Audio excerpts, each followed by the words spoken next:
What's going on, and welcome to Pro Football Today, a post-game show. My name is Tom Vecchio. Sunday Night Football is over. The regular season of the NFL is finally over. The Lions coming away with the win, 31-9 over the Vikings.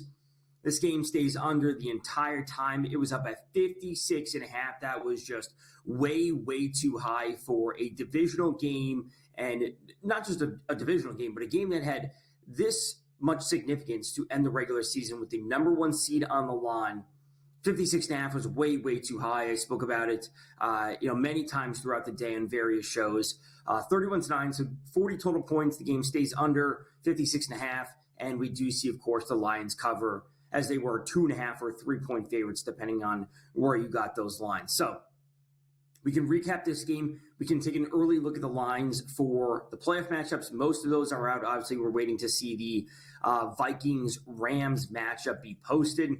We can recap all of today's news. Again, 31-9 final in this one.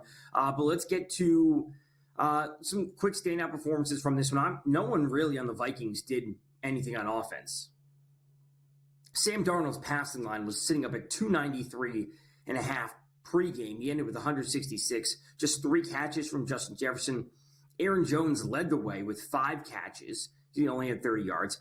But really, the talk of this game is going to be Jahmyr Gibbs with his 4 total touchdowns, 23 carries on the ground, 139 yards. And, of course, another 5 receptions in the air. St. Brown does his thing, Laporta as well. Not a huge game from Jameson Williams, but all in all, the Lions continue to roll. Let's move on to really the rest of today. Big news. We could start off with the Patriots firing their head coach, Gerard Mayo.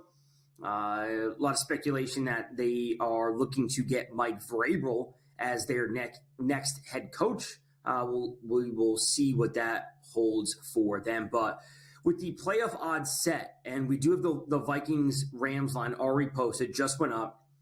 2.5 point spread in favor of the road Vikings and a 47.5 over-under. It is juiced slightly to the Vikings at minus 115 and juiced slightly to the under at under 47.5, which would be minus 114. As you can see, the playoff bracket there, things are set. The Chiefs have the bye on one side. The Lions have the bye on the other side, as was expected for much of the season.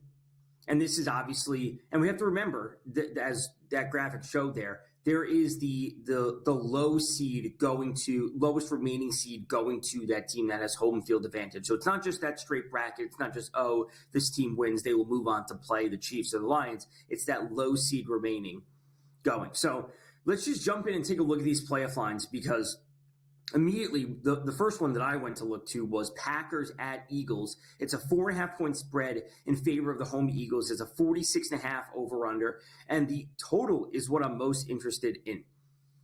We are a week away from these games happening.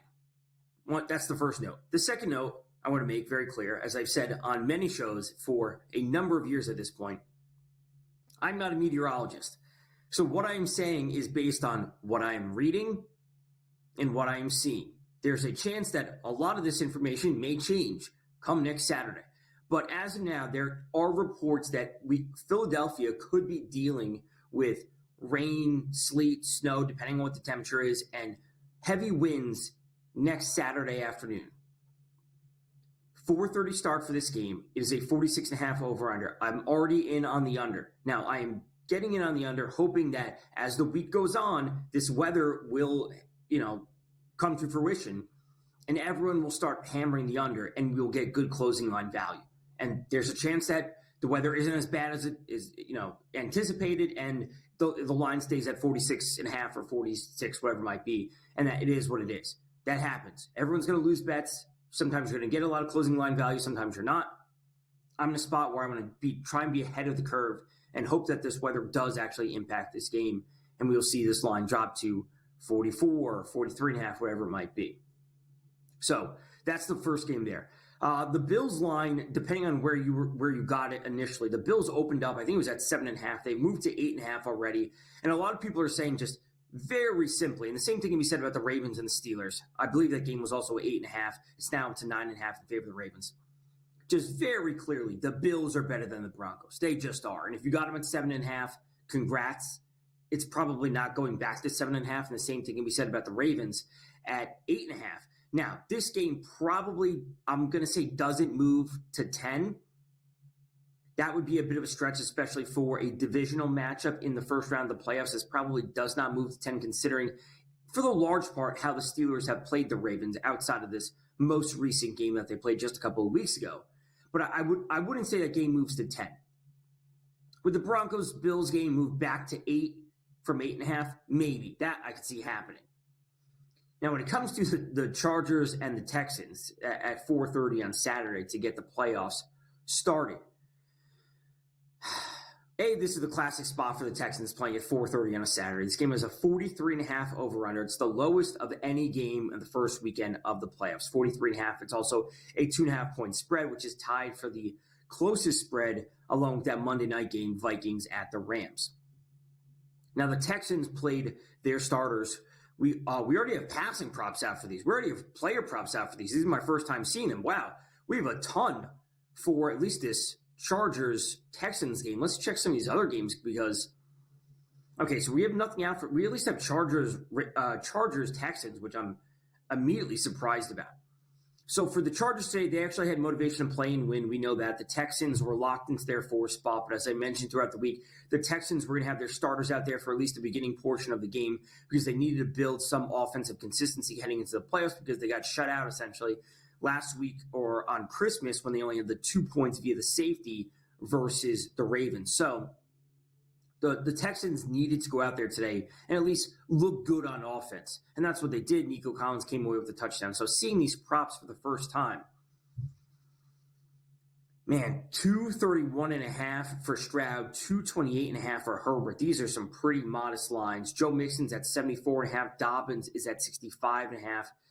These are some pretty modest lines. So I think immediately looking to Ladd McConkey over 70.5 receiving yards. I know Quentin Johnson had, 189 yards today, 187 yards. That's just not the role that Quentin Johnston plays. The fact that he caught as many balls as he did is just far, far more than he does on a weekly basis. So do I want to take the under on Quentin Johnston? No, but I think we should not be taking what he did literally earlier today against the Raiders as an indication that he's going to be flying over his 39.5 prop. If we're going to be looking at any player going over his prop, it's going to be Ladd McConkey. So over 70.5 for Ladd McConkey is my first initial lean for this game. J.K. Dobbins, he got a little bit banged up with his knee today. We saw Hassan Haskins at the end of the game for the Chargers. Would love to get a note on that. But leaning on the under for Dobbins as well at 65.5. Now, when it comes to the touchdown scores, it's certainly interesting because Joe Mixon's the only one at minus money, sitting at minus 130. Everyone else is sitting at plus money. And Ladd McConkey at plus 120, that's kind of the limit of where I'd like to go. I generally don't like going that low on TDs, but given the role that McConkey plays, and I'm not really overly worried about the Texans defense at any point, I think Ladd McConkey at plus 120 and over on the yards are my initial leans on this game. So we're coming up against the break right now. We have a ton to go through with these games. We'll check in on the other games to see what's not posted. I'm seeing props already for Broncos, Bills. We can dive into that. The playoffs are here. It's the best time of the NFL season. Lions coming away with the win again on Sunday Night Football, 31-9. The game stays under. The Lions covered. They secure the number 1 seed, and the Vikings are going on the road to take on the Rams. Are 2.5-point favorites in that game. The line was just posted. We will go through everything as we're coming up against a break right here. Stay tuned here on Pro Football Today. Post-game show with myself, Tom Vecchio. We will run through everything as the playoffs are set and about to get underway next week.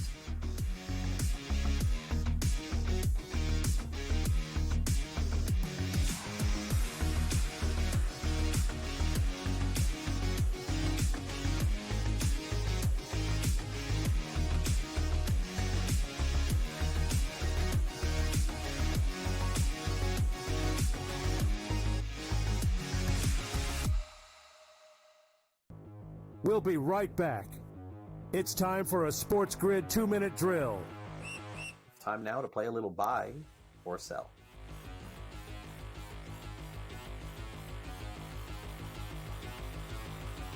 The Kansas City Chiefs, George, will win their 3rd straight Super Bowl. Are you buying or selling? They do seem to be hitting their stride. All right, they get now, 3.5 weeks off here, get everybody healthy. Mahomes, the ankle, Kelsey gets the rest. Chris Jones, who missed that game on Christmas, now he gets the rest up. He's an extremely important part of that defense. So they're looking good. They're covering spreads now, something they weren't doing. Now they're actually winning legitimate games. That being said, that offensive line is still bad. All right, and I think there'll be teams that take advantage of that. No, I'm selling. I'm selling here. I don't even care if I believe this or not. I'm selling. I do not want to see this. I do not want to see the Chiefs win again. This has not been a fun year watching them. They've gotten lucky. They've gotten some calls. No, please no. Jamar Chase will win the receiving triple crown this season. Yards, receptions, and touchdowns. George, you going to buy or sell this? I'm going to sell this. I'm going to say, listen, he's great. He's going to have a lot of great numbers here, but I'm going to say no, he won't get the receiver crown. Maybe 2 out of 3. He'll just miss. He'll do a little Aaron Judge. Won't get the average. All right, I'll play the buy. I'll play the buy card just to play something different in the end, and he was my best player in fantasy this year, so I'll say buy there. I'm going to skip ahead, Sam, to the last one, the running back here.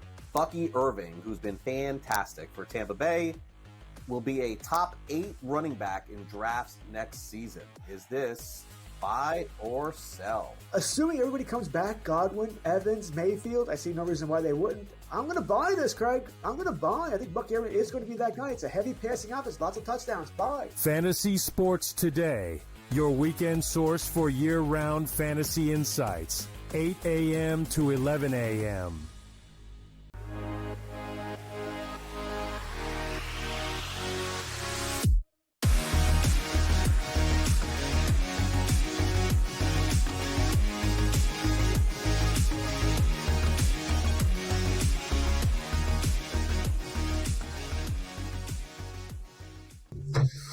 What's going on, and welcome to Pro Football Today, the post-game show. My name is Tom Vecchio. Sunday Night Football just ended 31-9 in favor of the Lions. The regular season is over. The postseason is about to get underway next weekend. We have the lines posted for all of these games for Wild Card Weekend. We just ran through Chargers at Texans quickly. The Vikings and Rams game was just posted. The Vikings are 2.5-point road favorites. That's a 47.5 over under. And we have seen some props posted for some of these games. So we just ran through Chargers, Texans, like Ladd McConkey on his yards, like Ladd McConkey for a touchdown as well. Pittsburgh Steelers visiting the Ravens. Ravens 9.5-point home favorites in this one, a 46.5 over under. There are no props posted for this game. You know, I want to say I lean on the under on this one, 46.5. It's tough. The Ravens, as we saw Saturday, not yet, I guess still yesterday. Yesterday on Saturday, the Ravens are a team that could drop 30 points on their own, and they win the game, 30-17 or whatever, and they cover the 9.5, but the game would go over at that point. Like, they can force the game to go over. Even if the Steelers barely get to, 14 points, 17 points, whatever it might be, the Ravens go out there and drop 31, 34 points, something like that, and they cause the game to go over doing, 75% of the work. So I want to say under just because it's the playoffs, especially these two teams, division rivals, and I'm not expecting anything out of the Steelers offense overall, but the Ravens are a team that a defensive touchdown, Derrick Henry breaking off an 80-yard run, as he's known to do, causes that game to go over. So ultimately might be a stay-away spot there. Bills, Broncos. This game does have props posted. Awesome to see. Packers, Eagles also has props posted. Commanders, Bucks does not. But let's get to this. Bills, Broncos. Josh Allen, 220.5. Bo Nix, 223.5. Both quarterbacks are 1.5 when it comes to touchdowns. Josh Allen is plus 100 to the over. Bo Nix is plus 154 to the over. Cortland Sutton, 64.5 receiving yards. Khalil Shakir's at 51.5. Marvin Mims at 42. Right now, the most interesting line that I'm looking at, it might be Marvin Mims at 42. He's played a pretty solid role, especially the second half of the season, especially this past few weeks. And he might be a player that needs to, add a little more into their offense because based on what, they're gonna try and take Cortland Sutton away. And one extra point I want to make about the Broncos. Let me just see if we have attempts up already for Bo Nix. Bo Nix is at 34.5 attempts, and I think that might be the best bet for me in this game. And I absolutely like the Bills to win this game, but here's the point I want to make. The Broncos won today 38-0. They completely shut out the Chiefs. They won this game wire to wire. They scored basically immediately into the game. Bo Nix led the team with 7 carries for 47 yards. Jaleel McLaughlin, 16 carries for 39 yards. Audric Estime, 12 carries for 34 yards. Javonte Williams, 5 carries for 28 yards. My point being is that even when they were up by literally several touchdowns, no one on the Broncos was able to control the ground game. And at the end of the day, Bo Nix is going to be the one that's going to have to take control of this offense. I've said this for weeks on various shows across SportsGrid. The Broncos cannot run the ball. They do not have a good running game. And this is shown very clearly today that even going up against backups from the Chiefs, when they're up by 4 touchdowns, the Broncos can't even get a running back to 50 yards. So Bo Nix playing from behind as their 8.5, what may be 9-point favorites when it's all said and done, Bo Nix is going to have to throw the ball. So over 34.5 attempts for Bo Nix might be the spot to go. It is juiced at minus 135 right now, and this is just on the FanDuel Sportsbook. I just checked DK. It's not up there, of course. Always shop for the best lines available, but Bo Nix will have to throw the ball because no one on the Broncos can run it. They simply cannot. Jaleel McLaughlin's prop is 33.5. Audric Estime is 25.5. Bo Nix is at 20.5. Bo Nix could realistically lead the Broncos yet again in rushing in a playoff game because they don't have a viable running back. So the point being, if they are forced to throw the ball, Marvin Mims will be playing a solid role in the offense as we've seen over the past few weeks. And while I think Courtland Sutton is the best player on the Denver offense, the Bills will do their best to divert extra resources on defense to take Sutton out of the game, leaving Marvin Mims, who's got tremendous speed, to break one off and just pick up yards, even if it happens to be in the fourth quarter garbage time when they're playing from behind. Next up, let's take a look at the Eagles taking on the Packers. This game, 4.5-point spread in favor of the home Eagles. It's a 46.5 over-under. Again, I said I'm already on the under for this game, expecting there to be some weather-related issues and could impact things. Jalen Hurts has props posted 212.5. Jordan Love's at 226.5. Receivers, A.J. Brown leading the way, 87.5. Devontae Smith, 61.5. Reed, Dobbs, Goddard are the next bunch coming in at 50, 47.5, and 37.5. And then, of course, the ground game. Saquon Barkley, Josh Jacobs. Barkley's up at 101. Josh Jacobs is at 75. So I think the spot would be under 212 for Jalen Hurts. And I'm 20.5 rushing attempts for Saquon, 17.5 for Josh Jacobs. Combined with the weather, again, we're a week away. I'm expecting the weather. Things can obviously change. As I said in the previous segment, I'm not a meteorologist. This is just based on what I'm reading, what I'm seeing. Under on the passing, at least for Jalen Hurts, and potentially over on both Saquon and Josh Jacobs' rushing attempts. It's 20.5 for Barkley. It's 17.5 for Jacobs. It is juiced minus 128 to the over for Josh Jacobs. But if there's weather, there could be a big, big ground game for both teams. And ultimately, these are teams that like to run the ball to begin with. So we're coming up against a break right now. We will continue to dive into these playoff games for Wild Card Weekend as we've all the lines set for everything. This is absolutely fantastic getting them. And some of the games already have props out this early, a week away. Absolutely awesome. Stay tuned here on Pro Football Today, the post-game show. We have one more segment after this. We will continue to run through the playoff games.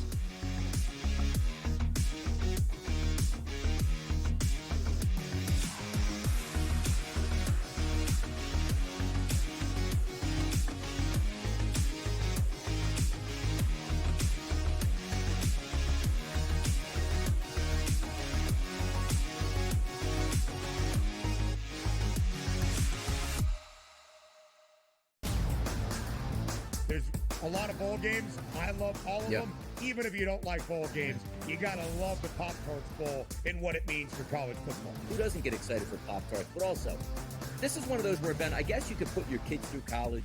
Miami doesn't care about bowl games. They don't ever win those. Miami's a favorite, so you easily go take the Iowa State Cyclones. Miami doesn't play any defense whatsoever, so you'll automatically just bang the total. The Early Line. Only on SportsGrid. How do you find some of this great talent that you've brought in, who are still early in their career, might not have a ton of tape on them yet? I've been around this business, man, for almost 20 years, so a lot of these guys will tell you that I popped into a lot of gyms, sparred, or just worked on the side, or kind of worked out, just watching. I've always loved this sport, man. I think it's the greatest, and we want to continue to put on the next up-and-coming superstars. We know we got them. Only on SportsGrid. Anyone that's been to a sporting event, the atmosphere before a game, I think Game Time Decisions has that same exact atmosphere. This is our arena. This is what we do. There is going to be an energy to Game Time Decisions that you will feel night in and night out. The excitement you get when you lock your bets in, when you're figuring out what you want to do, we can zone in on the biggest games each night. I want this to be the place that people come to before the games start so they feel as ready as possible to lock in their cards. We are going to hit every single one of those markets that you need to know about. We're going to go through every single thing, and I've got a great team behind me that's going to help me get the job done. There is not going to be a better place, I promise you, than Game Time Decisions to get that new information, react to it, and be able to then bet accordingly. We will have everything at our disposal, and we will use that to our advantage. I'm Kevin Walsh. Tune into Game Time Decisions from 6 to 8 p.m. Eastern on SportsGrid.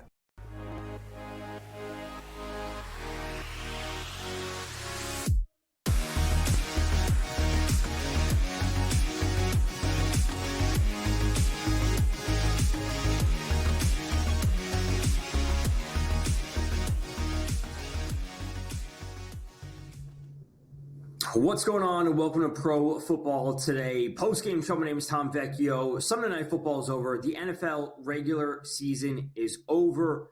Lions come away with the win on the final game of the season, 31-9. They secure the number one seed overall. We are looking at the playoff games because lines are already posted. We already have props up for some of these games. We have props in the Chargers at the Texans, the Broncos at the Bills, and the Packers at the Eagles. Those are the games I'm seeing props with, at least as of now, on the FanDuel Sportsbook. Commanders, Bucks. This game does not have props posted. Bucks are 3.5-point home favorites. It's a 49.5 over-under. This game will be next Sunday night. Would not be surprised to see this line move to 3. It's 3.5 right now in favor of the Bucks. Would not be surprised to see this move to 3. Would not be surprised to see it jump up to 50. It's sitting at 49.5. I would say it's a pretty straightforward matchup of what we should be seeing. Now, for the Bucks looked pretty bad today. Let's just call it what it is. Going up against the Saints team when the Bucks were 14.5-point home favorites in a must-win game, the Bucks looked kind of bad. And they looked okay for, let's call it, a quarter? And they finally came through with a victory. So, and this is not to say that the Commanders looked amazing by any means today. Not good at all for the majority of that game. They pulled Daniels, and then Mariota comes in, and they score points, and they win, whatever. But both of these teams kind of came out sputtering. Or I should say ended the season sputtering on offense, where they just weren't getting it done. So I want to say under in this game. 50 points just seems like a bit too much. So under in this game, as usual, I'll probably be looking to take live overs if this game starts off slow. A rookie quarterback making a road playoff game. Wouldn't be surprised to see the Commanders start a little bit slow, and then they pick things up in the second half. That is what I can realistically see. So I want to see if this game moves to 50 before I bet it. I will be willing to take the Commanders, though, at plus 3.5, because I would also anticipate this line moving to 3. So obviously grabbing at that 3.5 number would be beneficial. When it comes to the last game of Wild Card Weekend, Vikings, we just saw lose, going up against the Rams, 47.5 over-under. This is a game that myself, Dave Sherapan, Adam Kaufman should be doing on Pro Football Today pregame show Monday night next week, 47.5 over-under. we have to remember that the Vikings lost to the Rams on, I forget if it was a Monday night game or a Thursday night game, whatever it was earlier in the season. There was some controversy at the end that Sam Darnold, he got his face mask touched or he got hit in the helmet, whatever it might be. There was no call on that. And, the Rams come away with the win, and that kind of jump-started their season. I think in that game, I would have to double-check the box score, but I think Justin Jefferson was held to a pretty modest game overall. Let me just double-check that. Now, not to say that this is like a foretelling sign that we're going to see Justin Jefferson be held to another quiet game against the Rams again, but nope, he had 8 catches for 115 yards in that game. So maybe that wasn't the game I was thinking of. Regardless, I think this is a game that's obviously going to be dominated by the wide receivers. 4 great wide receivers in this game. Look to Justin Jefferson. Look to Puka Nacua. I'm honestly going to want to have them in some type of same-game parlay where they're both going for like 70-plus. Now, obviously, we'll alt down the lines to get them to about 70-plus, wherever it might be, to get to about plus 100 or somewhere near even money. That's going to be the spot that I'm looking, because I will be expecting points in this game. For over 47.5 is the spot that I'll be looking. I also don't mind taking the Rams at plus 2.5 now. So there's a lot of games that have a lot of things to be figured out, whether it be injuries and health concerns with someone like the Eagles and Jalen Hurts, whether it be props just simply being posted, whether it be teams finding consistency or needing to find consistency. What does the market feel about that between the Bucs and the Commanders? Will that line move to 3? Will it jump up to 50? All these sorts of things. Will the Packers and the Eagles, will that total drop because of expected weather, et cetera, et cetera? Will the Bills continue to grow as favorites as 8.5? Will the Ravens continue to grow as favorites at 9.5? There's so much to break down for only a handful of games realistically between now and next weekend. But of course, stay tuned for all of that information right here on SportsGrid. We are about to end the show right now, but it has been a fantastic NFL regular season, and the playoffs are here. It is absolutely set. Going to be a great time. We'll, of course, see you across the SportsGrid network. See you guys later.